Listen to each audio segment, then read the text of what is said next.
Assalamu alaikum viewers, this is Anmol Nasir Qureshi. Welcome to English with Anmol. In today's lesson, we will study the usage of has, have and had. आज के lesson में हम लोग has, have और had के usage को discuss करने वाले हैं कि इन वर्ड्स को किस तरीके से यूज़ किया जाता है। अब हैज़, हैव और हैड क्या हैं?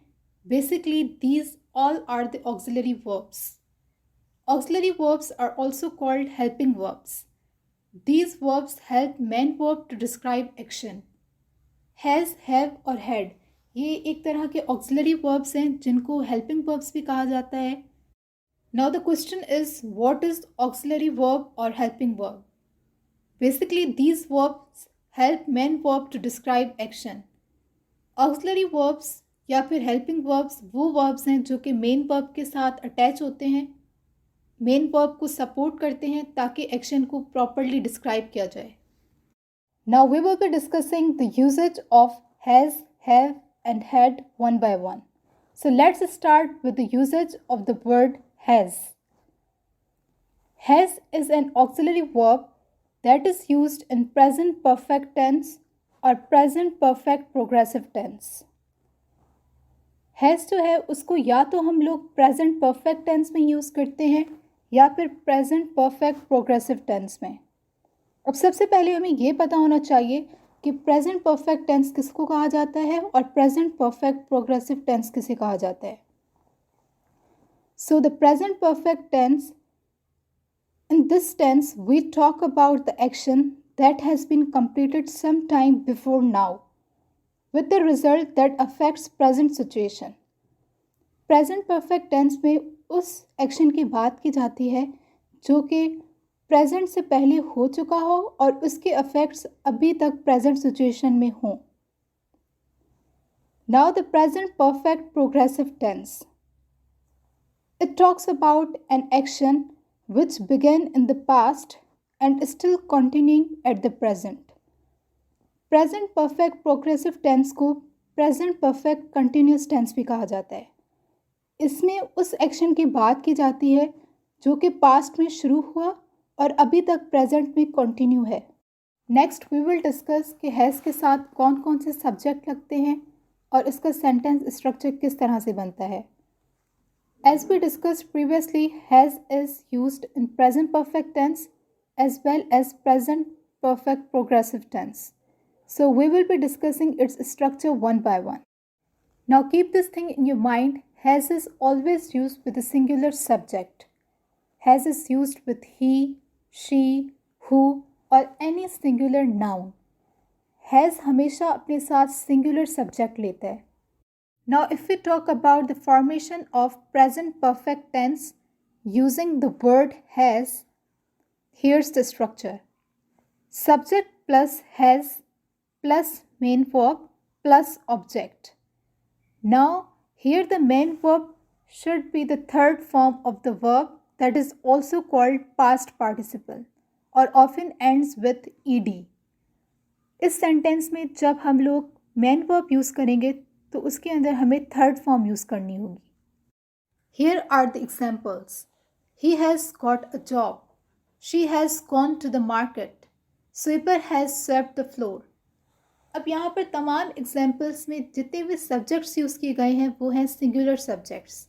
ही, she, sweeper, these all are the singular subjects. इनके साथ जो मेन वर्ब यूज़ किया गया है उसके अंदर वर्ब की थर्ड फॉर्म यूज़ की गई है. Got, gone, swept, these all are the third form of the verb. Let's discuss the sentence formation of present perfect progressive tense. As we discuss previously, has के साथ हमेशा singular subject use होगा. Now here's the structure for the sentence present perfect progressive tense. Subject plus has plus been plus main verb plus object. अब यहाँ पर दो editions की गई हैं. एक तो हैज़ के साथ बिन यूज़ होगा और जब बिन यूज़ होता है तो मेन वर्ब जो है उसके साथ हमेशा इंग फॉर्म लगती है. ठीक है, to show the continuity. For example, he has been getting a job. She has been going to the market. Sweeper has been sweeping the floor. अब यहाँ पर जितने भी सब्जेक्ट्स यूज़ किए गए हैं वो सारे के सारे सिंगुलर हैं। ऑक्सिलरी वर्ब के साथ बिन यूज़ किया गया है और मेन वर्ब में वर्ब की इंग फॉर्म यूज़ की गई है in order to show continuity. Now let's move towards the usages of second word that is have. Have is also used in present perfect tense और present perfect progressive tense. Have को भी या तो present perfect tense में use किया जाता है या फिर प्रेजेंट परफेक्ट प्रोग्रेसिव टेंस में भी यूज़ किया जाता है। हैव के साथ जितने सब्जेक्ट्स लगेंगे वो सारे होंगे plural subjects. You, we, they और any plural pronoun. Here's the sentence structure for present perfect tense.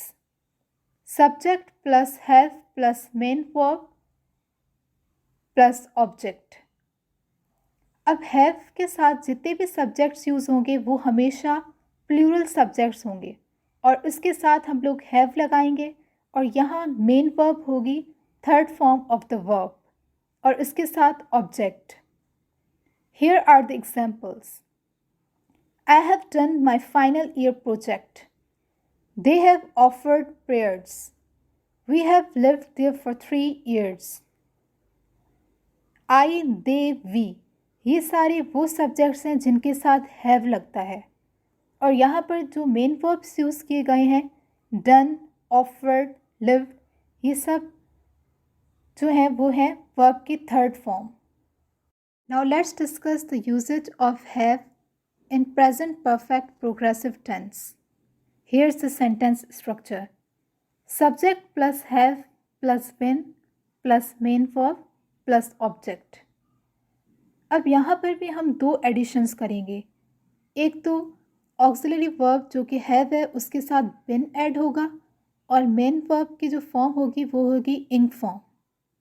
Here are the examples. I have been doing my final year project. They have been offering prayers. We have been living there for 3 years. अब यहाँ पे जो auxiliary verb have use किया गया है उसके साथ बिन लगाया गया है और इसके साथ मेन वर्ब में इन फॉर्म यूज़ की गई है in order to show continuity. Now let's talk about the usages of the last word had. Had is used in past perfect tense and past perfect progressive tense. Has और have को present perfect tense या फिर present perfect progressive tense में use किया जा रहा था लेकिन यहाँ पर हैड को पास्ट परफेक्ट टेंस या फिर पास्ट परफेक्ट प्रोग्रेसिव टेंस में यूज़ किया जाता है। Now let's talk about what is past perfect tense and what is past perfect progressive tense. Past perfect tense is used when one past action happens before another past action. Past perfect tense में उन actions की बात की जाती है जो कि पहले हो चुका हो किसी दूसरे event के होने से पहले पहले। Secondly, we have past perfect progressive tense. It is used when action that started in the past continued up until another time in the past.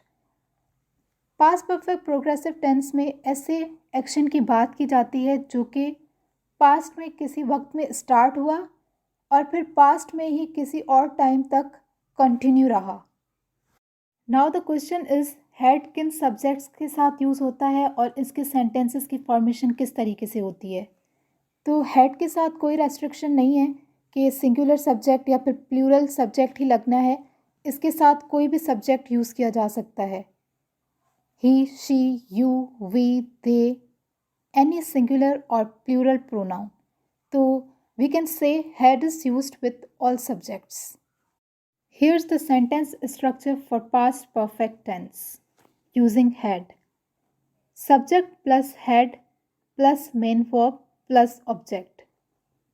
यहाँ पर सब्जेक्ट कोई भी यूज़ हो सकता है चाहे वो सिंगुलर हो या फिर प्लूरल हो।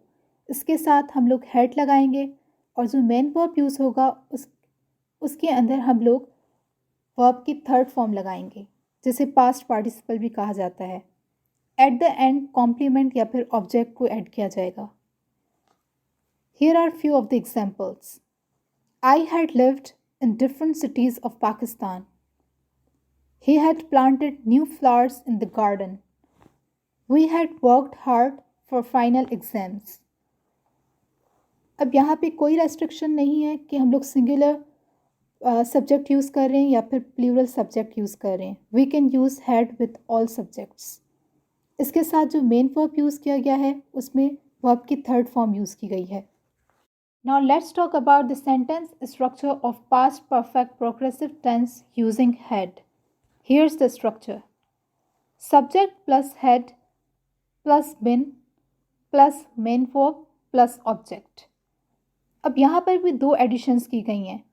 सब्जेक्ट प्लूरल भी हो सकता है, सिंगुलर भी, और इसके साथ जो हम लोग ऑक्सिलरी वर्ब यूज़ कर रहे हैं हैड, उसके साथ बिन लगेगा, और इसके साथ जो मेन वर्ब यूज़ किया गया है इसके अंदर हम लोग इन फॉर्म यूज़ करेंगे और साथ ऑब्जेक्ट.